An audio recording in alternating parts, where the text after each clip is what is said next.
लोकांनी लोकांसाठी उचललेले अस्त्र म्हणजे लोकशस्त्र न्यूज। नाशिक रोड परिसरात घरात एकटी महिला असल्याची संधी साधून तिचा विनयभंग करणाऱ्या आरोपीला गुन्हे शाखा युनिट 2 ने अवघ्या 2 तासात अटक केली आहे।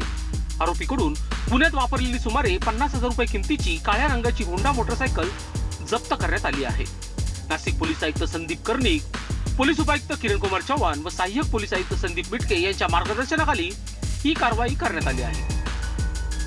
नाशिक रोड पोलीस ठाण्यात गुन्हा क्रमांक 434/2026 अंतर्गत भारतीय न्याय संहिता BNSM कलम 74, 333 आणि 351/2 नुसार गुन्हा दाखल करण्यात आला होता। आरोपी दुपारच्या सुमारास मोटरसायकलवर फिरत घरात घुसून एकटी महिला दिसताच तिचा विनयभंग करत असल्याची तक्रार होती।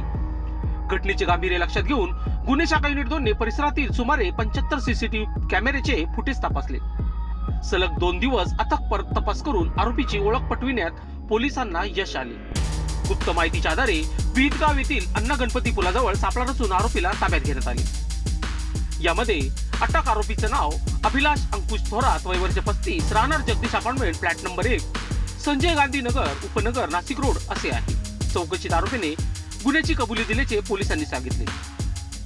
सदरची कारवाई गुन्हे शाखा युनिट 2 चे प्रभारी अधिकारी हेमंत तोडकर, डॉक्टर समाधान हिरे, संजय सानप, शंकर काळे, सुनील आहेर, प्रकाश महाजन, वाल्मिक चव्हाण, मनोज परदेशी आणि संतोष सुपेकर यांच्या पथकाने केली आहे।